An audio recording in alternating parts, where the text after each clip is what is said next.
LSU spring football off and running. They're about halfway through. I think spring break will take a week there. But off and running for sure. And we've had a pretty good look at spring practice to this point. Had a couple of 20-minute check-ins, but a couple of 2-hour sessions that we've been able to watch. And there are a lot of things that LSU's trying to accomplish here in this spring. And Blake Baker met with the media today, of course, LSU's defensive coordinator, and kind of touched on a number of things. One of the things that I took that we won't have sound on, but I'll just kind of lay it out paraphrasing. They are really working on individual development this spring, as opposed to scheme and as opposed to installing different things on offense and defense. And because of that, they don't really care who's running with the ones, who's running with the twos. Just as long as you're getting the reps that you need, that's the most important thing. And that is, I think, helpful when we're giving practice reports to y'all via the radio, via podcast, via YouTube, via the written word that we do on LouisianaSports.net. Like, to understand, like, yeah, we're seeing different units at safety, different units at offensive line. This guy's running with the ones at wide receiver. This is the tight end rotation they're using. But really, they're mostly focusing on individual development. And one of the places where that development has got to happen is at safety. LSU was simply not good enough at safety really the last 2 years. And it has shown itself in coverage. It has shown itself in the big play. It has shown itself in missed tackles, poor run fits. LSU just simply gave up way too many big plays the last 2 seasons. They cleaned it up a little bit later in 2024, but for the most part, it was just too much.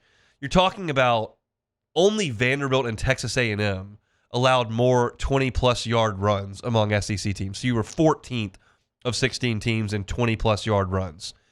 You were the worst in the league at allowing 40-plus yard rushes. No one allowed more. And so you look at the rotation that they've got at safety, and you know that Major Burns has moved on, and you know that Sage Ryan's moved on, and Kylan Jackson's moved on. And Jordan Gilbert, who started 9 games last year, beg your pardon, he's missing the spring because he's got a shoulder injury that he played with really the whole season. He's a seasoned vet. He started 2 years at A&M, was the starter last year for LSU, and he's banged up, but he'll be back. And now you're trying to work some either younger guys or new guys up toward that high level of play. The 2 younger players who are out there taking a ton of reps for LSU right now at safety are Dashawn Spears and Joel Rodgers, both from right around here, and both guys were very highly recruited players. I thought this really short soundbite on Dashawn Spears was very, very telling from Blake Baker, and I'll add an anecdote after you hear it, but this is what he had to say about Dashawn Spears. Nobody was harder on Dashawn Spears last year than me, and it's starting to pay off. You know, the dude is making a ton of plays out there. And I agree. I haven't seen every practice. They let us in when they let us in.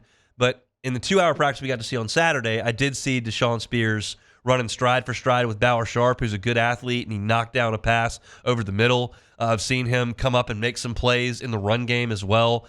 We thought last year that Dashawn Spears was going to fight his way to the field. And early on, it kind of looked that way because in weeks 2, 3, and 4, all the way through South Carolina and all through UCLA, you saw him getting more and more playing time. And then LSU went to the first bye week, and Ole Miss was after that, and the coaching staff said, we're going with the old guys. We're going with Jordan Gilbert. We're going with Sage Ryan. We're going with Major Burns. Those guys are all 4th and 5th year players. They're playing. And they sat Dashawn Spears down, and they sat Kylan Jackson down, and they sat Joel Rodgers down. They said, we're going with the old guys.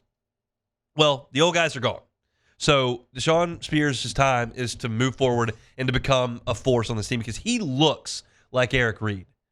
He's got the big physical frame. He runs well. He's just got to know where to be, and he's got to make plays. And it sounds like they're encouraged by what he's done through 2 weeks of spring ball. Now, one name I didn't mention in all of that was Javien Toviano. Now, Javien Toviano was a 4-star recruit, versatile defensive back, bring him in, plays a little bit here and there. LSU was looking for anybody that could play corner on the outside in 2023. In 2024, Toviano was away from the team briefly before camp because of the legal issue. Then he came back, and we were at practice. All he did was work out on special teams, wasn't in the mix at all on the defense. And then he played a little bit at corner, played a little bit at nickel, played a little bit at safety. And you're going to hear this in Blake Baker's bite. Like, they feel like finally now, entering Javien Toviano's third season with the program, they've got a better plan for him. Toviano, to me, I thought from a coaching standpoint, I think he's finally settled into what he really is. We had him at corner. We had him at nickel. I think he's a safety, and he's tackled outstanding. He's had a really good spring. So that's good to hear. He's got a physical enough frame to be safety. He's never been the fastest straight line speed guy. Like, he's a little bit more physical than he is fast. He doesn't play like PJ Woodland or like Ashton Stamps. Like, that's not his profile. He's a little bigger and more physical, so he can slide down and play in the nickel, but I think he's probably more comfortable at safety, and so they finally got him there, and hopefully you can unlock that. It's hard on young players to learn how to play three different positions. I talk to Brandon Taylor about that every year because BT came in as a corner, and they played him at corner, and then he learned some nickel, and then finally moved him back to safety. By the time he got to safety, if you needed him to come up and play corner, he knew where to be, but that was his third and fourth year in the program. Early on, your head's spinning a little bit trying to learn all this stuff. So hopefully Toviano has settled in a spot and can have a positive impact. This is a bite from Baker about Coach Olsen and really the entirety of the group and how they're progressing. And I think Coach Olsen's done a really good job, man. He's stuck with it. The kids have stuck with the process, and it takes time. I always say everybody wants to, it's like an instant oatmeal. They want an instant player. They want to pour the water in and mix it up, and boom, here it comes. It's not always that simple, especially at this level, and especially for what we asked our safeties to do. So I'm really, really proud of that room. I think they're coming along. Tamarcus has been a great addition. Adds some really good speed in the back end for us, and he's played a lot of football, again, going back to what we looked for in our transfers. So I think that room's coming along. Still got a ways to go, but they have definitely gotten better from last year. And he mentions Tamarcus Cooley in that bite. And so you've got some variables as far as skill sets go. Like, Dashawn Spears is 6'3" and 215 pounds and like an imposing figure. Tamarcus Cooley's 5'11" and fast. Javien Toviano is a little bigger, a little more physical. Joel Rodgers is 6 feet tall, 205 and fast. So I think they've got some variations of what they want to do. In my head, this time last year, Dashawn Spears and Kylan Jackson were like the next dudes up, and Jackson's moved on, obviously.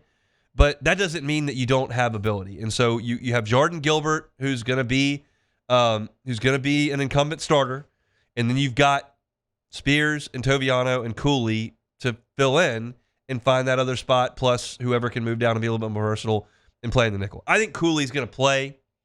I think that it's likely Dashawn Spears plays. So if you ask me right now in late March, okay, what does it look like against Clemson?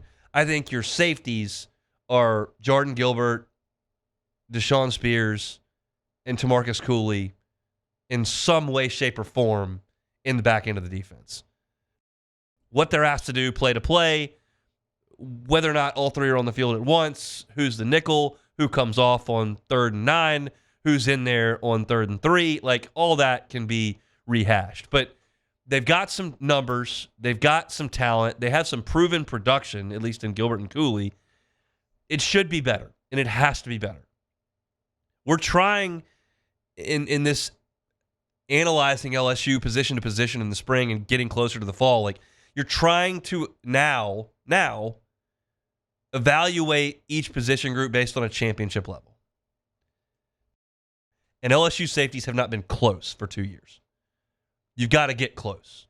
You don't have to be, it doesn't have to be Grant Delpit and LaRon Landry back there. You don't have to have Jamal Adams and Chad Jones back there. It'd be nice. I love that.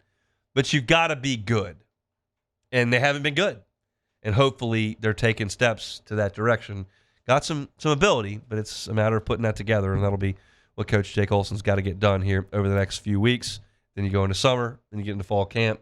It's time to hit the ground running. So that's Blake Baker on the safeties. Looking for LSU spring football coverage, LouisianaSports.net. Certainly on our YouTube channel, Hunt on LSU as well. Hey, thanks for watching Hunt on LSU. Before you get out of here, do us a couple of favors. Hit that like button. Leave your comments below and subscribe to the channel for all your Fighting Tiger football talk. See you next time.